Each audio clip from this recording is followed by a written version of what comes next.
of 6 classes, and it could actually be a little bit less or a little bit more because I'm not quite sure how many days it would take to cover the content of this book by Swami Maheshanandji that I intend taking.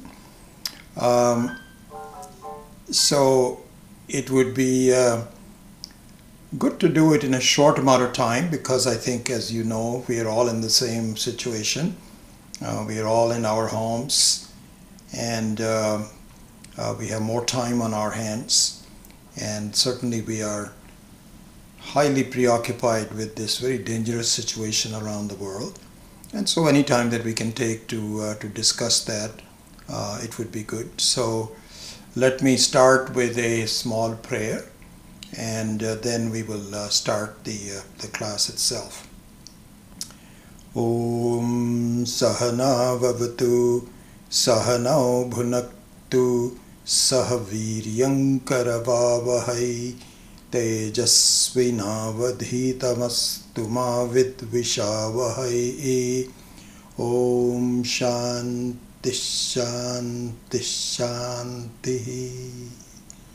As you know, this prayer is particularly useful when both the teacher and the student are jointly involved in understanding some concepts about the world, about God, and about ourselves. And so we start with that.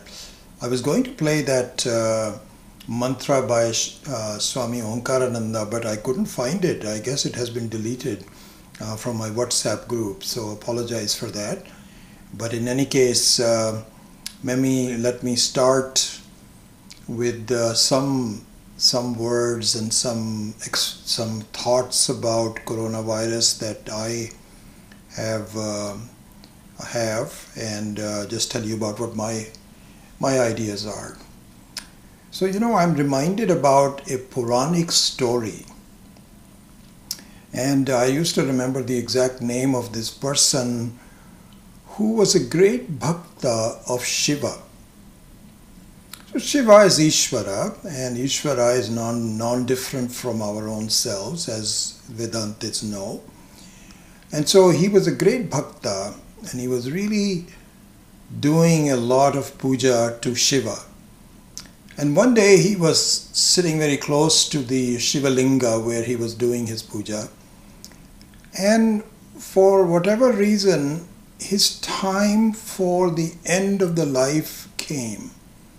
And it came in the form of Lord Yama appearing in front of him, this very dangerous form, and saying, "My boy, it is time to go." So the little boy was very horrified, and he clung on to the Shivalinga and said, "Save me from Yama." So as the story goes, Shiva took a form and told Yama, "Please leave this boy alone. Don't bother him." So Yama looked at his charge sheet, and it had the list of this boy on it, and he is supposed to go and fulfill his duties by taking the lives away from all these people. Yama is, of course, the Lord of Death. And so he told Shiva, "Listen, sir, you have given me a duty, and I want to perform my duty as you have given me. And this boy is on the list, so I am supposed to take him." So Shiva told him, No, you cannot take him. He's an exception because he is clinging to me." And the boy only had one hand on the Shivalinga, the other one was not really clinging. And so Yama told Shiva, "He's not really completely clinging." And so Shiva said, "Please cling entirely onto me," and then told Yama to go away. And the story goes on. It's a very interesting story because the Yama refuses to go, and Shiva kicks him and kills Yama. And in the process, the entire spectrum of death comes to a halt. And all the devatas approached Shiva and said, "What have you done? This is not proper. The whole world is going to collapse. The whole order of who is supposed to go and so on So Shiva says, he made me so angry, I had to just kill him. So they said, okay, just forgive him. Anyway, so that's what the story goes. So now the relevance to us is we don't know when coronavirus, if or when it might strike us. We have no idea. When Yama will come to visit us, we have absolutely no idea. The only thing we can pray is let us cling to Shiva. Let us cling to Ishvara. Let us understand that I am no different from Shiva. Let us cling to that. And hopefully, if we cling, and the significance of clinging is, don't just put one hand, do take all the precautions. Because if we don't take precautions, we are not fulfilling what we are trying to do. So take all the precautions. But despite that, if for some reason we are defeated, then we give in. And we give in because really the fact of the matter is the coronavirus was instigated by Ishvara. It is managed by Ishvara. And it is implemented by Ishvara as to who goes, who doesn't go. And if my time comes, then I am prepared to abdicate my responsibility of this life to Ishvara. Let him take me to anywhere else he thinks it will be more appropriate for me. Some pain and suffering will be involved, but it is not the end of anything. So that's the way I think. And so let us now take this time to investigate who we are and Shiva in the hope that coronavirus would leave us alone. Om. So a little bit introduction about the topic. As I mentioned to you, I was thinking of starting a Tuesday night class with a text which I have not quite decided, but I'm leaning towards a couple of them, and I need to investigate copies available, announce it to people, have registration. This will take some time. In the meantime, I thought that we would take this opportunity to just do some informal satsang and pick a text that I am somewhat familiar with. I don't have all the translations in my mind, but I'm pretty much there. And this is a book that I was very impressed by when I read it in 2011. And it was a series of talks given by Swami Maheshananji in New Delhi in May of 1973. And the interesting thing is that these talks were given to the public. So it is not given to the students of Vedanta.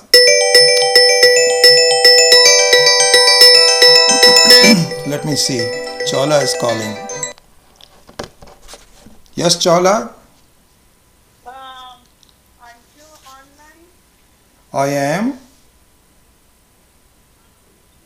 Because you send message starting from today 8 to 9. I am online. So you are? Yes. I don't see you. Sure. Let me ask Chandra.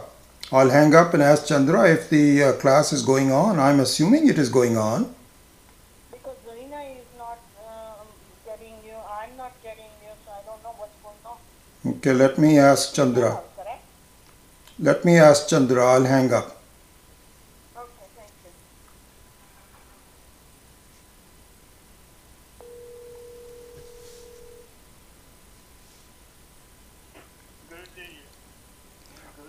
Yes.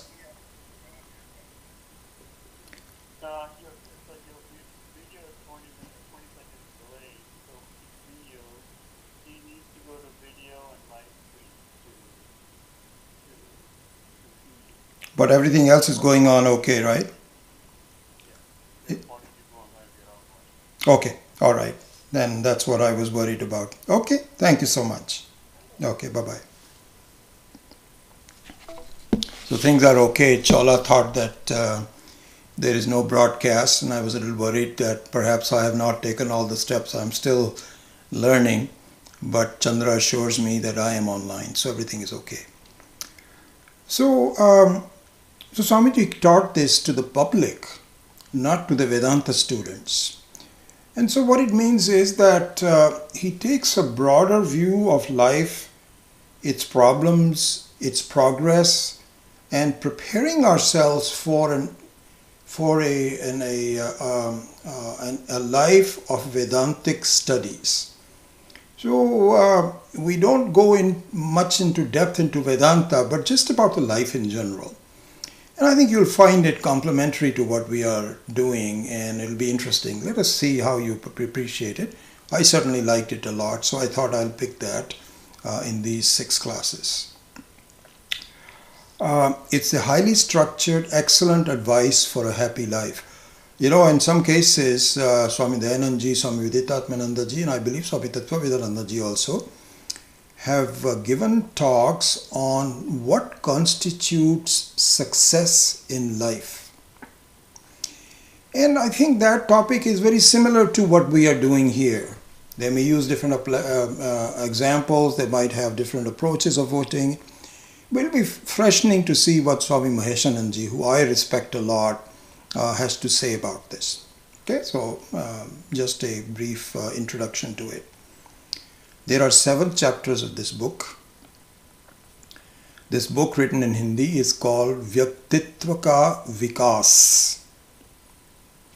So Vyaktitva means, Vyakti means a human being. And Vyaktitva means the quality of being human.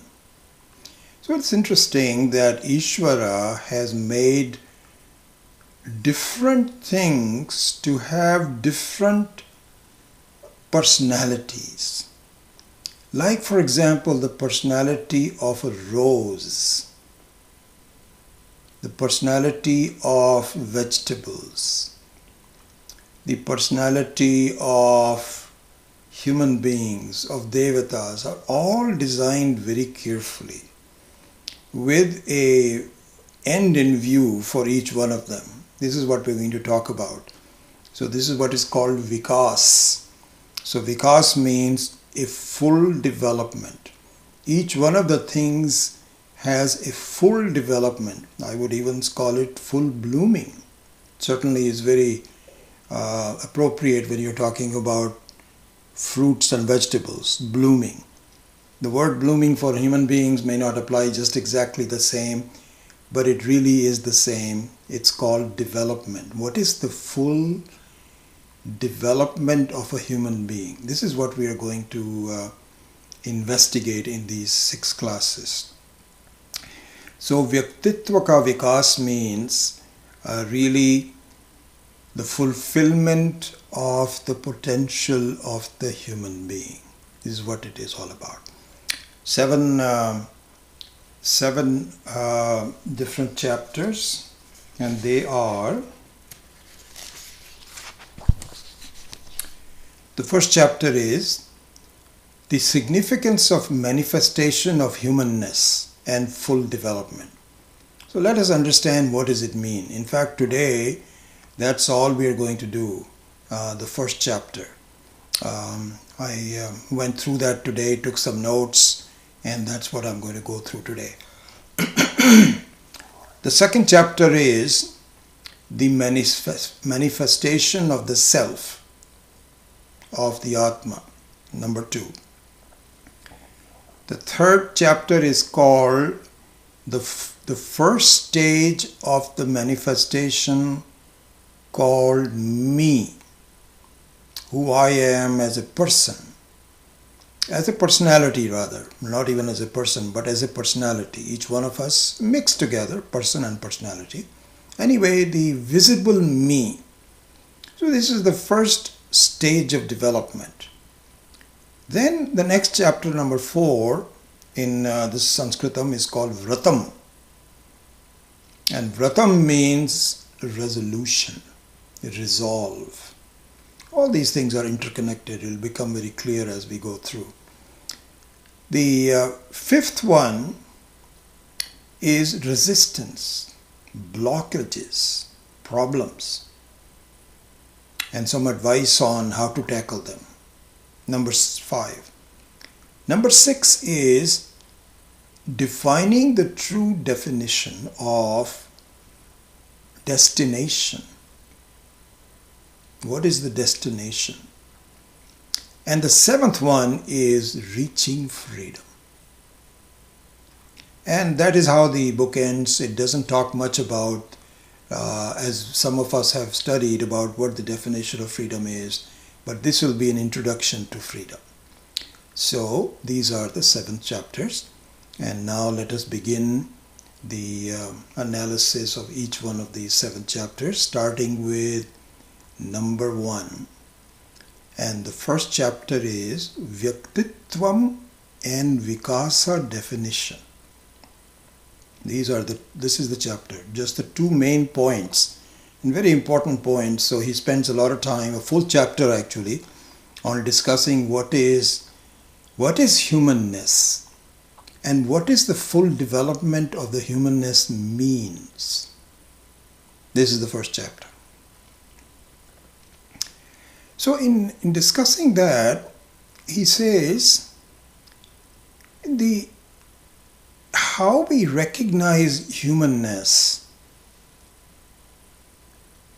is to see what it consists of. What is a human being? What is common to all of us? Of course, we are all different with different colors, different nationalities, but there is a jati called humans, which have a common element to it. What is it?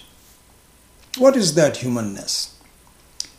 He says an important thing to see is the manifestation of humanness means, this is an important point, so I'm going to stress on this. What is inside is the same thing that is visible outside. There should be no inconsistency. So for example, going back to the example of a rose, the rose has a certain DNA, and that DNA is bound to express itself as a flower which has the unique aroma, the shape, the color of a rose. And so what is inside is now outside, and the two should be consistent. They should be congruent. If they are not, there is a problem. And there can be various reasons for doing it. For example, the rosebud can have a disease, or it can be chewed off. So it hasn't quite manifested itself. But in the case on general, this is the important point, the inside should be the same as outside. Swamiji says, generally we take the reverse meaning. We take the reverse meaning. What do you mean by that? It means that we feel what is inside me doesn't have to be outside me. So for instance, we keep secrets from others. And the reason we keep secrets from others is that inside me is something that I don't like. I am ashamed and afraid of displaying it to the outside. So I display something totally different from what is inside. This is how we behave. And so now what we have to do is to make sure that there is consistency between inside and outside. Swamiji used to say that. He said, in the old days, a person's life was an open book. Was an open book. I mean, this is Kali Yuga, and so things have become problematic for everyone. But in the old yugas, everyone had an open book life. And in fact, some of us can even recall that the construction of the homes, in fact, when I was growing up, was such that there wasn't any emphasis on privacy. I mean, you were not going around naked. So you had clothes on and everything. But other than that, you could only have 2 or 3 rooms in the house and everybody lived together. And it was an open book. Not the case now. We now value privacy. So this is an inconsistent vyaktitvam. That means what is inside me is not outside me, and the two are inconsistent. So Swamiji says the manifestation of humanness means that inside me should be so good and I should be so happy that I am very eager to display that outside, which is exactly consistent. So this is the first definition of vyaktitvam. And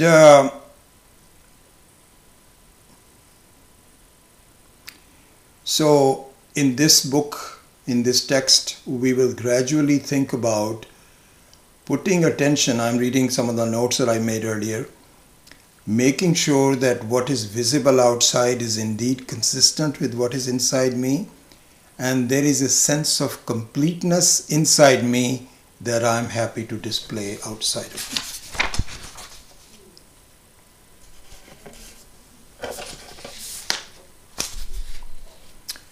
So this is a very brief introduction to Vyaktitvam. So in summary, Vyaktitvam means the display of humanness, which is accurate to what my DNA is. And we will discuss what the DNA is later, but this is just a definition of Vyaktitvam or humanness. Now let us go into the second word, which is called Vikasa. And Vikasa means full blooming or development. That means whatever goal that I have set for myself, if I am close to that goal, I can say I have developed, I have bloomed. Here, let's go back to the example of the rose flower, which is what Swamiji has taken, so I'm just borrowing his ideas on this. So you look at a rose flower. A rose flower is at a stage of buds, which is exactly, I just saw in my garden, the roses are almost ready to break out, but they're still in buds. It's not really a rose which is blooming yet. And when it breaks out, it takes quite a while to bloom. It is not in bloom. Then one day it is in full bloom. It looks beautiful. And now an important point, so please make a note of this. The flower goes above and beyond bloom. It becomes larger. The petals are now bigger. And also at the same time discolored. And eventually they die. So here's an important point. The size of the flower is not important. It is the stage of blooming which is important. Swamiji gives another very beautiful example, which is a pea pod. For those of you that, I don't know if you were born in a place where we used to open the peas and make a pea pod out of that in our homes. Our mothers and aunts and grandmothers used to do this, and sometimes we will aid at the same time. Same issue. Another example. There are some small pea pods that are not bloomed. Then the peas are now blooming, which means they are soft and they're tasty, ready for cooking. But the buds can keep on, pods rather, not buds, but pods can keep on increasing the size where they become large and discolored and not tasty anymore. So this is an important point. The blooming doesn't mean increase of everything.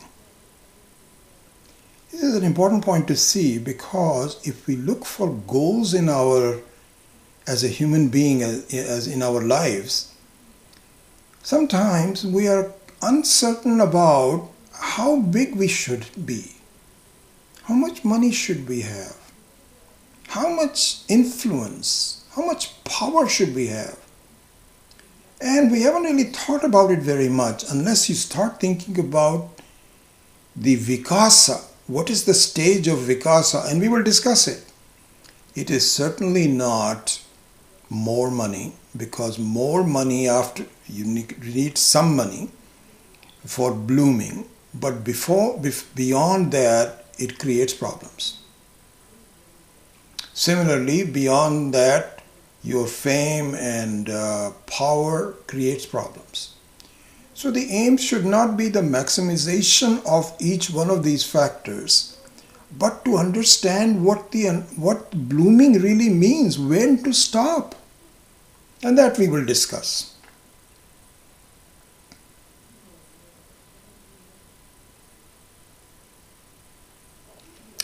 So here, an introduction to the blooming of the human being. Just an introduction, because the rest of the book will actually go into this in some detail. He says, Swamiji says, he defines this as, in Hindi I will just say that, Tivrata in Spandanam is called Vikasa. These are difficult words to translate. But the best I could think of is reaching a point of inner power where you are passionate, committed, inventive, and happy and hopeful. This is the stage which is the full bloom of the human being in trying to reach freedom. We haven't reached freedom yet, but in trying to reach freedom, the full bloom is called an inner power where you feel very, very passionate that this is the right thing that I am doing. Okay, and here Swamiji adds this additional commentary on this. He says, the one who can make transformational changes in himself or herself, and also in others around him. So this is an important point, because we are going to discuss quite a bit about family, society, and nation as a whole. We'll get into that in a minute. So there are 2 points on the full blooming of the humanness.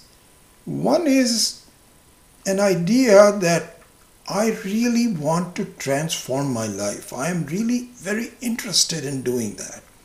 And I have the capability of doing it. I think I can do it. I may need some help. It's not as though you're doing it all by yourself. But the commitment, the thinking, this is what is called inner power. This is the best I could do in translating his Hindi, which is called Tivrata. Tivrata here means speed, momentum. Momentum would be a good word. In Spandanam. Spandanam means in the transformation. He gives this example. He says, I sometimes meet people who are very successful, and they are leaders of the society and so on. And I ask them about their children. How are you doing with the children? And so they say, Swamiji, my child doesn't listen to me. I don't know what to do about that. He is not really in consistency with what my objectives are, and he's going in the wrong direction, and he doesn't listen to me. And Swamiji says, you know what? This really amazes me. Because you have given birth to this boy or a girl, small baby. You've really cleaned his diapers. He was in your lap. And you have been responsible for his education, for his upkeep, for the food, for everything in your life. And yet you did not have enough power to persuade him to think right, to do right. And he doesn't listen to you. And now, how can I expect that you are changing the world? Something so basic that you should have done means that you didn't have that inner power. You didn't care. You were not sure about what you wanted to do, how you could wanted to bring up the family. This is a case where vikasa has been interrupted. This is the wrong direction. You have to think through. Stop and think about where are you going. And so going back to the point that vikasa means transformation inside yourself and transformation on things around you. I'll make sure that I have the time on my clock. 8:30. Okay, so I have half hour. Okay, so this is one thing. Where he says that you are whistling in the dark if you are trying to change the world, and on something very simple as of cultivating the trust and the development of your own child, you could not do it. That should really make you sober and think about it. So another thing, in fact related to this, not just a completely different point, but related to the same point. And this is a very important thing that we are going to continue to hone in on as we go through the rest of the book. He says, I would define vikasa, blooming, development, whatever words you give, as not being controlled by situations. Number one. Number two, having a clear enough motive of what you want to do, bring a discipline to the situation, and bring about progress according to the way it should be done. So really speaking, we can see we are going from dependence to independence. And these are big words. It's very easy to say that. You're going from dependent, you're going to independence, as is what we've been discussing in our Vedanta classes and so on. But really the question and the contribution that Swamiji made is how? Unless you do it definitely and slowly in a manner that you feel good about, you'll never be that successful. That's the point he's making. You have to slowly start testing the fact that, first of all, recognizing that you are dependent. You don't already do that. Okay? So for instance, Swamiji gives this example, and this is an example he was talking about women. He says, I see people complaining that my wife spends a lot of time in the makeup and she wears jewelry and so on and so forth. Just, going out to a party or something like this. So where it's a special party and you have to make up things. You're wearing a nice sari and so on. And she's looking very nice. So she asks her husband, how do I look? And I says, oh, wonderful, excellent, excellent. Now what she does is, she goes to the party, she expects people to compliment her. Is this a new sari? Where did you buy this from? This is wonderful. Where did you get this from? If she comes back from the party and no one has said it, what are you wearing? Of course, no one says that. But what happens is, if no one makes a positive comment, she comes back with her face pulled down. And her spouse says, "What happened? Why are you so sad?" She says, "No one noticed me." So consider this situation. You have made a choice of wearing the right jewelry, the right clothing, and you have committed yourself that I think this is the right thing. Now, why are you dependent on others' agreement that this makes sense? Are you not abdicating your own happiness? And so this is an example. Where the transformation of dependence to independence should be probed. You should probe it. Where am I making a mistake? It is because I want agreement from others. And what I feel and doesn't matter to me. Problems.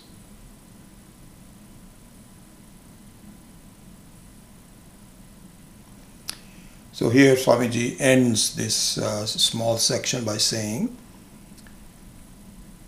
the degree to which my humanness is dependent upon situations, to that degree I have not bloomed yet. My vikasa is not complete. Okay.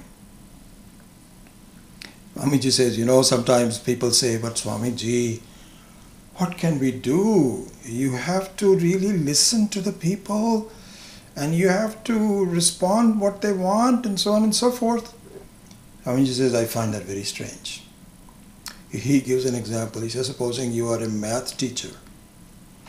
And a math teacher, not a 6th or 7th grade or something, but somebody who is starting out with arithmetic in 1st grade or something. And in the old days, nowadays, of course, you have computers and so on. In the old days, we had to do multiplication in the mind, by repeating. First of all, rote. So you say 3, so 1 times 3 is 3, 2 times 3 is 6, 3 times 3 is 9. Like that, you do that. When it comes to 13 or 17, the multiplication tables become very hard. Even I can't tell what is 7 times 13. I don't remember. I think it's 91, but I'm not sure. So Swamiji says, supposing the teacher says, you know what, all of my students are having difficulty in multiplying the 13. So you know what, I'm going to tear that page out of the book. Not even go into 13. Just go from 13 has another reason not to be done, because you don't have number 13 floor. That's a separate one. So people actually eliminate the number 13 from a floor. In a hotel, you go from 12 to 14. Well, that is separate, but at least a multiplication table, you cannot say we will not do 13 from now on. So if people don't agree with you, and if you have to listen to the people, you have not yet arrived in the full bloom. This is what Swamiji's point is.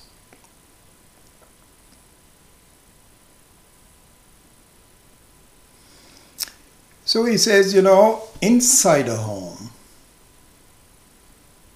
this is just starting point, we're going to put it all together. Now the situation is, you are either a homemaker or you're earning or whatever it is, depending on the roles of the people. You have to have certain principles based on which the household should run. And yes, you give certain leeway on exceptions and so on. But you cannot just go with what is the situation and just go with whatever the situation is. You need to have certain stability of your own thinking based on which you apply the changes in your home to the best of your ability, but you don't give in unnecessarily.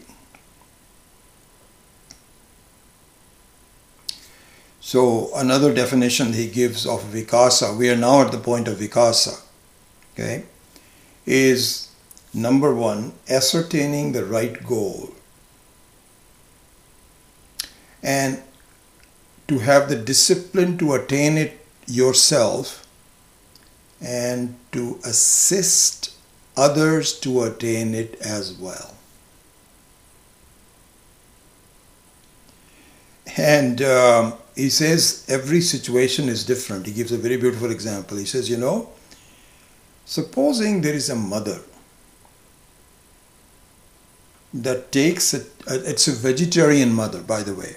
Yeah, that's important. I should say that. It's a vegetarian mother. She takes a child to a doctor. And the doctor said, do you give him eggs? Are you vegetarian? So she says, yes. Do you give him eggs? So the mom says, no. You should give him eggs. Eggs are very important. It's a very source of protein, this, that, or the other. And your child is on the weak side. I think you should give him eggs. Not I think, you should give him eggs. Now if she comes back and starts buying eggs to give him, this means her vikasa is incomplete.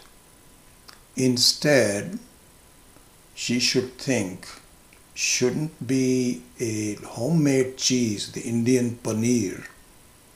Can I not give that to the child? Should I not Google and find out what are equivalent proteins without giving my uddeshya, without giving my ideas on what I want to live by? And I want to make sure that my children live by it as well. To give in and say just the doctor says give him an egg, to give him an egg is not vikasa. Vikasa is to think through. And it could be that if the child has some serious problems, you have to treat it with that. That's a different thing altogether. But arbitrarily not keeping up with exactly what you want to do is not vikasa, according to what Swamiji says. So then the discussion comes to what the different strata in society, different segments of the society, different parts of the society, how the Vedas were thinking about it, what are their roles, what they should be doing. So their goals may be different.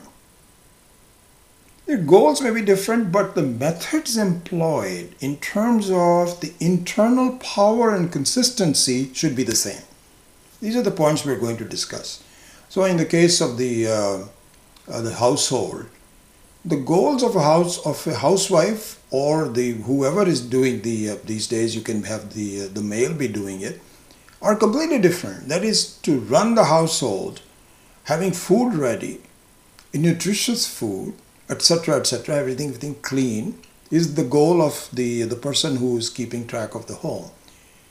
The goal of the wage earner is to make sure that the jobs are, to the best of my ability, I don't take that lightly. I bring money home, and I also don't spend it unnecessarily. That I save it. One personal example for myself, I remember as part of this vikasa, which I can relate to. So I must have been in my mid-30s, and I was working for I think I'd started working for HP, and we used to live in Los Gatos. And one of our neighbors was Carol Turner, whose husband also used to work at IBM with me at one time since I left, before I left IBM. So they would talk to my wife and say, we're going to Hawaii. And my wife, Pami, said, we had not heard of Hawaii and what it is. So she was asking, she said, haven't you been to Hawaii? You must go there. It's so beautiful. So she talked to me. And shouldn't we go to Hawaii? So we said, how much money does it take, and so forth. So our joint discussion, our joint decision was, we were not saving a lot of money. We said, you know what, we want to save money first before we go on these jaunts. And so we actually saved for 3-4 years. and I made some investment in real estate, which have really done well. Later on in my 40s, when I had enough discretionary funds, for the first time we went to Hawaii. And I would say this is something where you had an idea of what you want to do and you stick to it, and the idea should be well thought through. Investment was important for me, saving was important for me, as opposed to a neighbor saying, let's go to Hawaii, and you say, let's go to Hawaii. And it might cost us $5,000 in those days, or maybe not that much. It's an expensive proposition, but it takes out of your investment. This is the idea that Swamiji is really saying, that have a firm grip on where you are going and make sure you are reasonably involved with the whole family following that goal.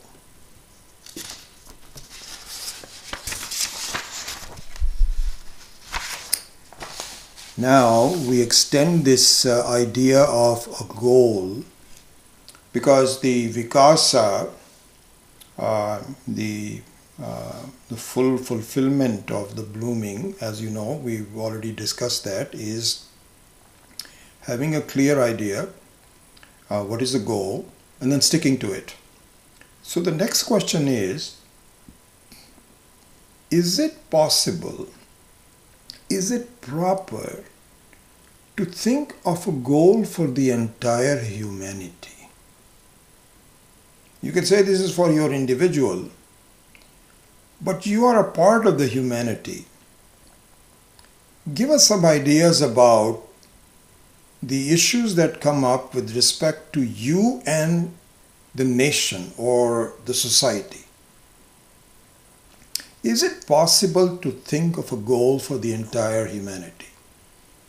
Swamiji's answer is absolutely yes.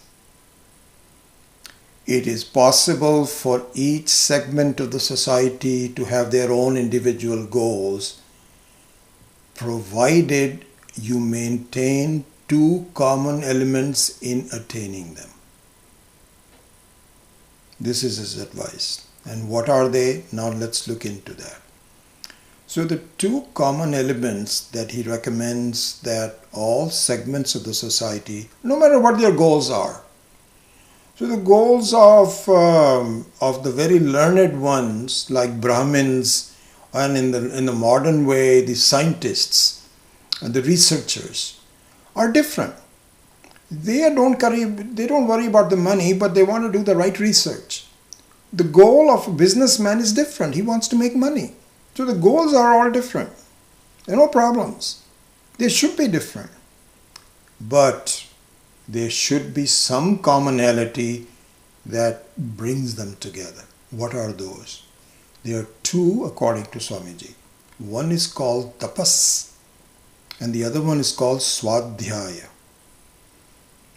Tapaha and swadhyaya. Briefly, tapaha means the ability to willingly tolerate problems. So very, very famous tapas in India certainly, and here also, is to make a commitment that on Mondays, if you're a non-vegetarian, you can say on Tuesdays or Mondays, I will not eat meat.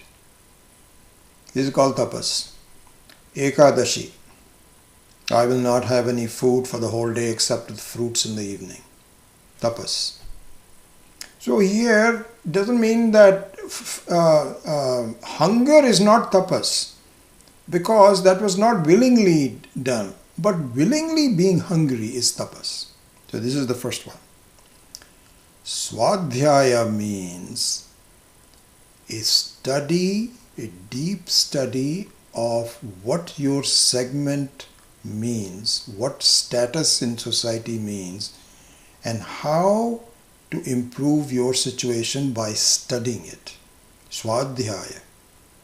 So these are the two main different ones. Let's look into, in the short time that we have, I think we should be able to cover most of it. So for instance, take tapas. Let's look at that first one. Different segments. So we often talk about the four class systems, and those are really misnomers, really. Every society has the same one. Every society has four segments. You have the so-called Brahmins, who are the very learned ones, who are very interested in knowledge, vidya, or they should be, and they are, generally speaking. Number one. The second one is the leaders of the society, who have a strong leadership ability, including the army, including the political leaders, as they should be. So this is the second segment. The third segment is the trader and businessman section. And the fourth segments are the ones who could not read very well. They did not score very well in schools and colleges. Really, generally in schools, they never even made it to the college. But they have some physical ability to serve everybody else, laborers and so on and so on. Every society has these four. You can make some small adjustments here and there. By and large, so this is what is called Brahmins, Kshatriya, Vaishya, and Shudra. And those have become bad words, so we don't even use it anymore. But in terms of the ability of the various segments, goals are all different. So let us see tapas for each one of the segments, because the tapas should be the same. This is what Swamiji is saying, that the segments can be all different, but they should be united by some common elements. One of them is tapas and the other one is swadhyaya. So let's look into tapas. The tapas for a learned Brahmin or a learned scientist is commitment to study and research at all costs. No other thing else is important. They don't even come home until they are so involved in the study. And if dinner is not important, that's all separate. Money is not important. Getting a commitment to a new job is not important. Shouldn't be. This is called the tapas. If it is, then it is not tapas. And it generally is not in these days. But this is the tapas for the first segment. The second segment, the tapas is to lead people into discipline and not spend a lot of money on yourself. Just allow the society to be disciplined and to focus on leadership. No corruption. And in fact, there are stories of all of our Rajas who could do anything that they want to, but they lived simple lives. Even some of the Muslim Maharajas of India, Akbar, led very simple lives. Really. And they were very good in governing the country and allowing people to have a structured society. This is the tapas for a Kshatriya. For the traders, it is to have enough money for their own family, but then go into charity. As much charity as possible. Build hospitals, build roads, build all these kinds of things, schools. And that is the tapas for the traders. And for the workers, for the last set, it means they work selflessly so that they are viewed as a part of the family. We have a person that comes to our home and my wife's brother, she works for my wife's brother and her wife and his wife, and she also comes to our house. She is a perfect example. What a wonderful person. And she cares as much about our birthdays and making sure that if we need her for some time, she's always there. Very simple woman, but has such a big heart because she feels that really she has got it. She's got it. That really she becomes part of the whole family. She doesn't say, you know what, I worked 5 hours yesterday and today I'm working 7 hours, so give me some overtime today.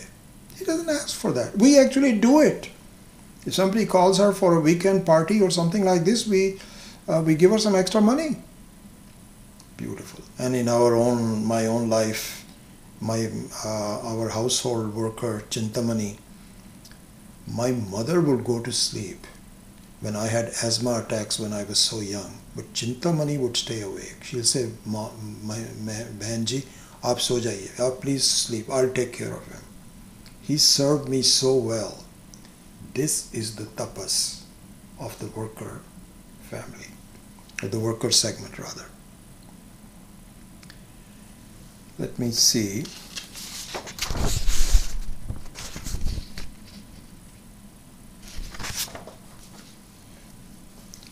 I think we can take this one point and then we may have to stop after that. So the point of blooming as a whole, the vikasa of the entire humanity means my actions that benefit the whole humanity. This is all standpoint of the individual, but what can I do? A good example of that is my contribution, our individual contribution to diminish global warming. Anything we can do. And so yes, absolutely. The answer is yes. It is proper to think of a goal for the entire humanity. Now the last thing that I will tackle in the next 4 minutes is what should be the relationship of the individual and the nation and society. What is the relationship? In order to discuss that, two extreme viewpoints are taken up. One is personal freedom is it. The nation and the society can play a supporting role at best, but the individual's freedom is the most important one. This is the capitalistic society model. You bring up the independence of the individual and everything else is secondary. The second viewpoint is the nation and society is the important one, not the individual. This is the communist model. And human beings can be displaced, they are replaceable, but the goal of making the whole nation as the key point for development should not be compromised.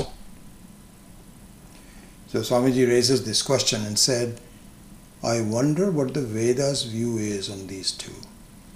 And the Vedas have a very nuanced way of view of this issue. They say both of the above 2 points are not correct. In fact, both have to be kept in the same view. You are dependent on the nation, and the nation is nothing without you.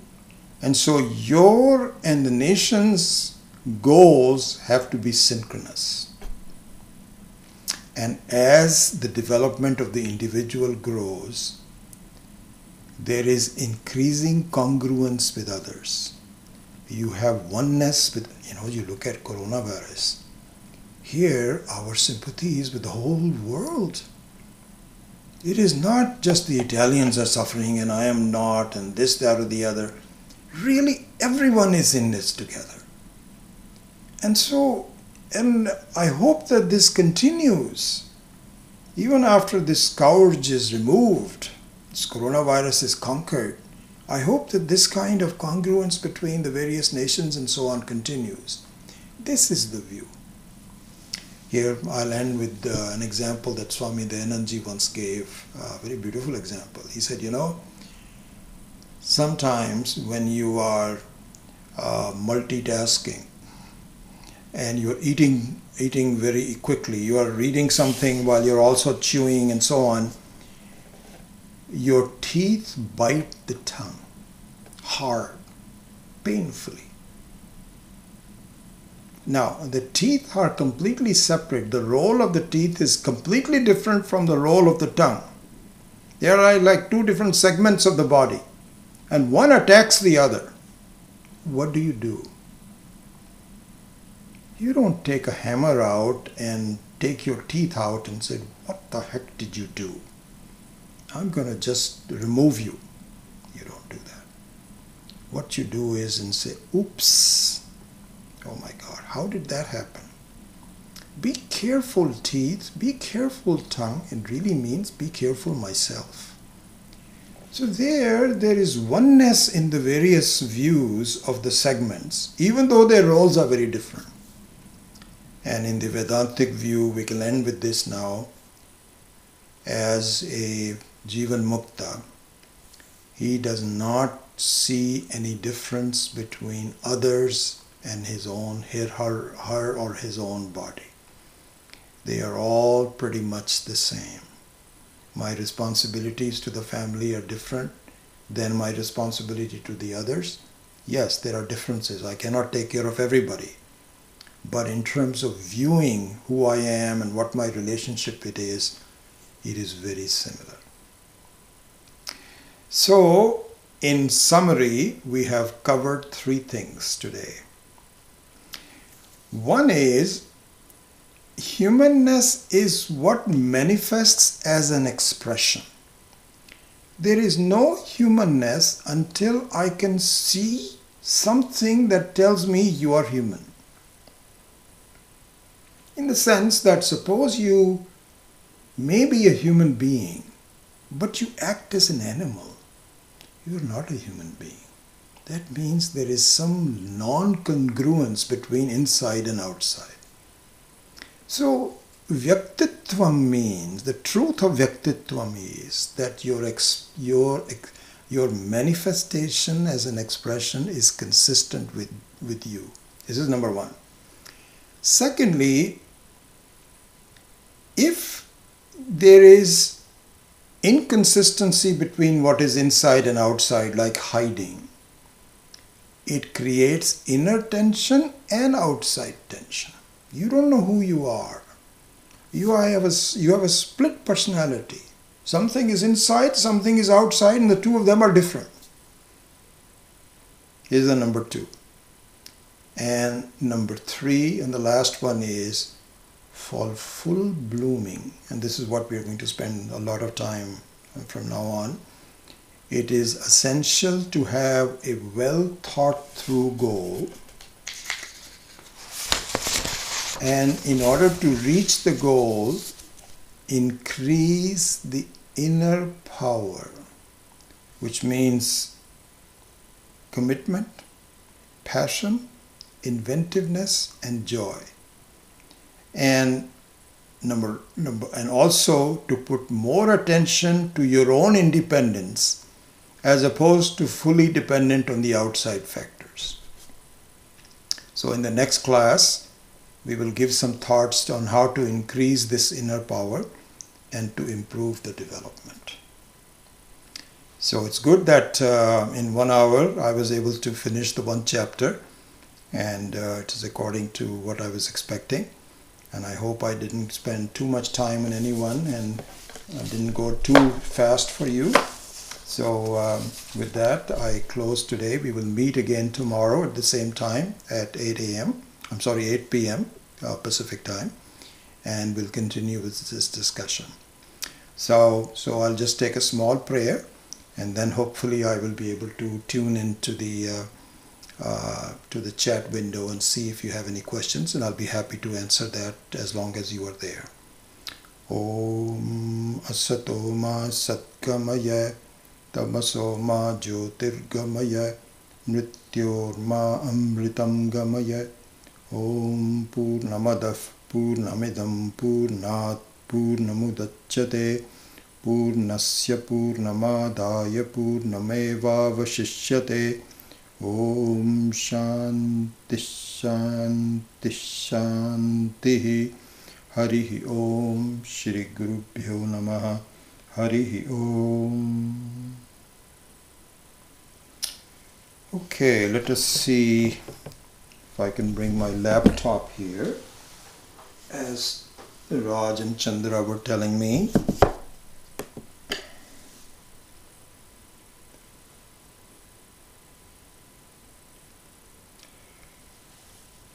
Okay.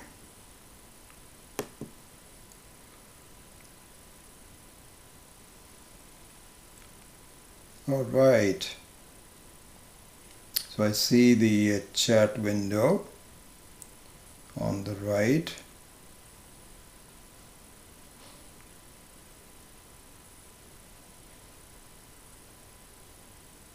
So you're all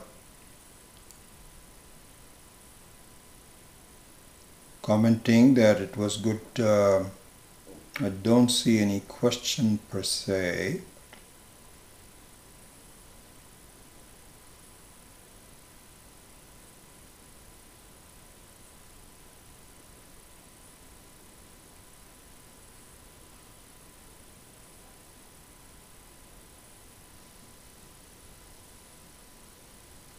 Oh, namaste, namaste, namaste. Thank you, thank you, thank you. So I don't see any. Chris Narayan said, "Are you going to discuss Swadhyaya?" Good question. I meant to spend a little bit more time on this. But let me answer your question now, and we will see whether the rest of the text actually goes into it. I don't think so, but let me just tell you.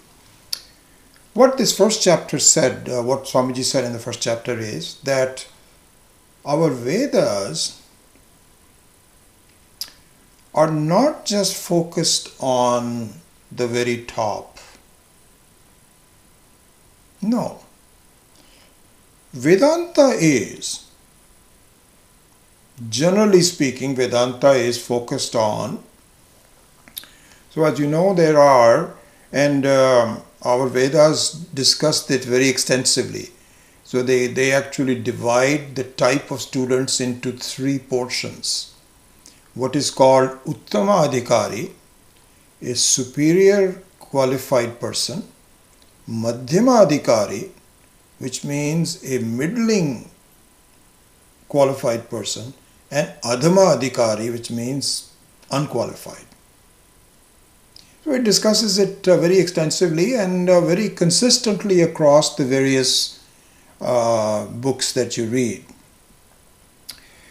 So that part is really saying, so just looking at the Vedantic part for a minute, the Uttama Adhikari are the people who, if you teach Vedanta to, they take it very quickly, take over very quickly, and are fully committed and really lead a life where that becomes the most important thing for them. And they actually get it by the end of the life. They become Jivan Muktas. This is the Uttama Adhikari. The Madhyama Adhikaris are the ones who are very interested. They look for a lot of potential on it. They're very happy with it, but they don't yet understand. But they're working on it. And to remove all the doubts, do mananam and all those other things that we've talked about, is what the job of the Madhyama Adhikari is. The Adhama Adhikari means the ones who you even discuss Vedanta, they'll say, not for me. I don't understand what it is. I have my own life to lead. So they are not qualified to, and our job is not to really reach out to them. It'll be wasting their time, it'll be wasting your time. Don't bother about it. However, the rest of the Vedas, not Vedanta, but if you look at the Vedas, they provide you with Swadhyaya for all the segments. This is what you should do. And it all depends upon the yuga, the Kali Yuga. What yuga are in, where you are born, what you should be doing.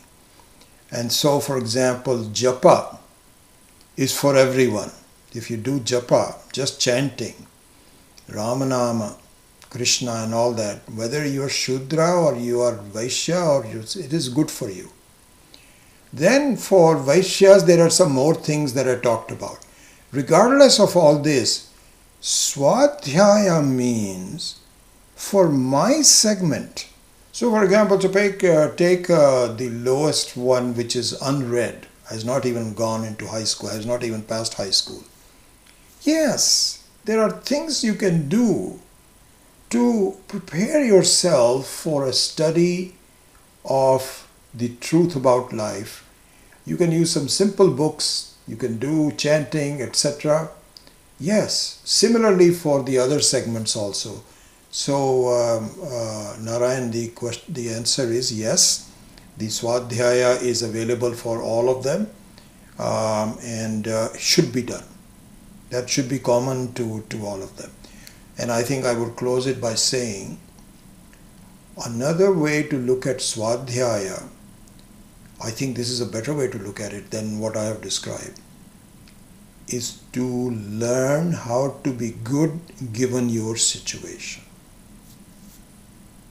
Become skilled at it. If you're a laborer, be a skilled laborer. If you are a tradesman, be a skilled tradesman.